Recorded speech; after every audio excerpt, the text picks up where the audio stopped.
45. And he's just going to run you through the sort of business background. So I'm going to do a really short introduction. So have you all seen this before? Everybody seen this? Nobody seen this before? No. So this is Centrica's overall plan, the overall strategy, the direction that we want to move in as a business. Now specifically today we're going to be focusing on the top part, which has been market leading, low cost customer experience. Now on the, should we dim the lights, Paul, a bit? Yeah. Do that, yeah? Sorry. Please work. It does work a bit. There we go. There we go. Is that better? Yeah, that's perfect. Cool. Okay, so under Centrica's ultimate objective, we want to be plus 40 MPS for all journeys. Now that's quite a stretching target to say the minimum we're going to expect, no matter where you work in this business, your MPS will be operating at plus 40. Now this session has been put together as I've said to a few people individually, and I've kind of mentioned as a whole, this session has been put together for any call type. And actually, mine, Paul's and Mike's approach is very much to flex this to fit you. So we sat down and listened to some calls yesterday to listen to what your customers feel and what your customers want to enable us to flex this session. Actually, we were working till about 7:30 last night, flexing the package. We've added a couple of pieces in to really enable you to use this no matter what type of customer comes on the phone, whether that customer's euphoric, ecstatic, or actually hates your guts. And Mike shared a story with us earlier of his missus couldn't wait to get onto the phone after to an Italian lady who spoke broken English to tell her you've taken 450 quid off my card and I'm going to tear you to pieces. And I listened to a couple of calls like that yesterday. I think especially one of Marie's customers that came through and talked about the toilet leaking waste.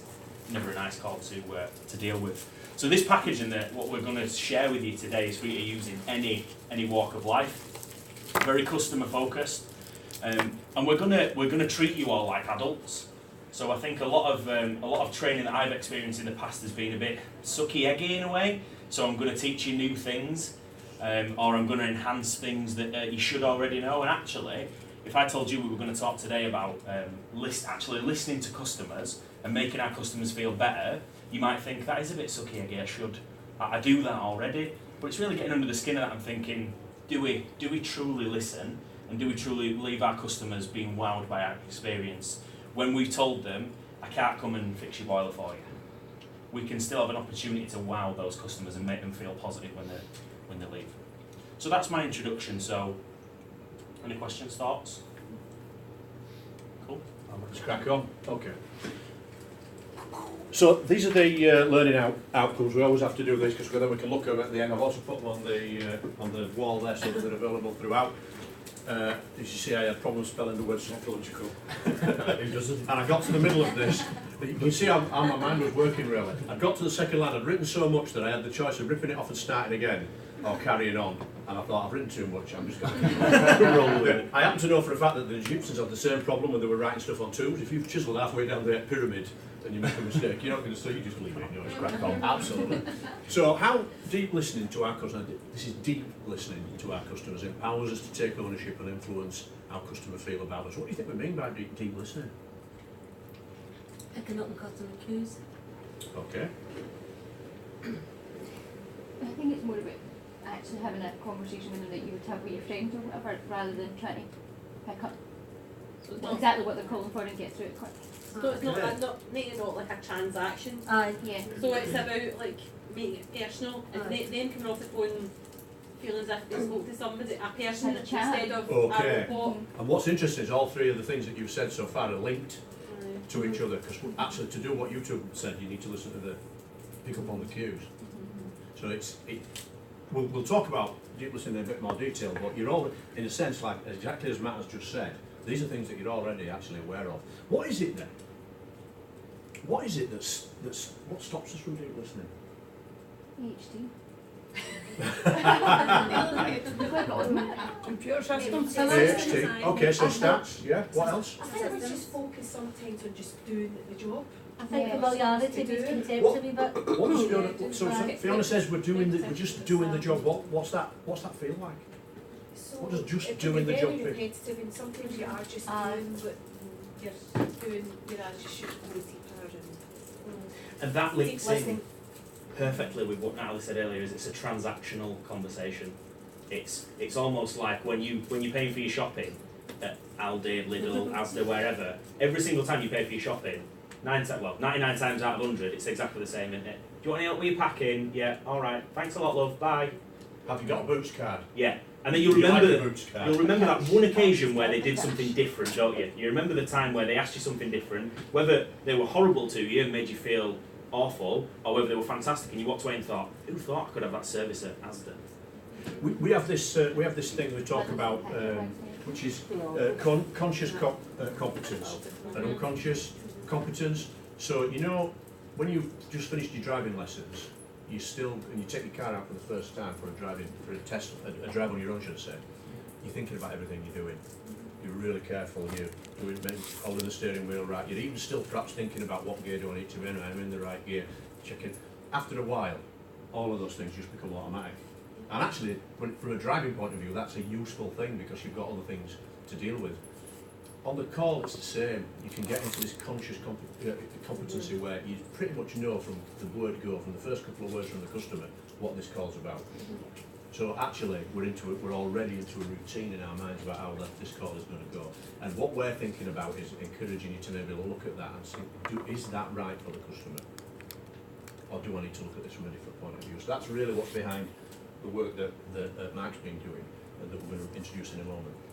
Matt and myself are going to introduce, we've contributed to this a little bit, with identifying how psychological stroking, and MYL stands for Mind Your Language, which is a project that we're behind, how it can deliver improvements in customer service. So we're going to have a light-hearted look to psychological stroking, and hopefully also be able to show you to be able to define and how and why it works. So we're going to treat you as adults, we're going to tell you what the psychological background to it is as well. So that's today. Question one then. When the call begins, beep, you hear the beep. How do you feel? Absolute honesty, how do you feel? You hear the beep. Depends on how busy the day It depends what kind of day you've had. Okay, so very first call of the day. You sit down and the kids have gone to school and whatever, significant others are at work, you've got yourself in, finally a bit of a stressful journey, but pretty much like every other day you sit down and it goes beep. What is your thoughts? Apprehensive. There goes. You don't know Hear what Aye. it goes. Start heading. No, just think, right, okay, let's go. Okay, what else? Let's do this. I like Let's do this. That's actually something to say quite often. Fiona says it all the time. Let's do this. So it's interesting. You said about who said about how you feel that there. What can that? So that's a fairly positive feeling for the start. A little bit of apprehension, somebody said, but we've got bring it on. That's fine. Okay, so let's bring this to the other part of the day. It's been not a brilliant day, and we're now into the last hour. And Kill me. beep. Kill me now. First comment that comes out. Okay, so there's a difference. The third term is called transfer.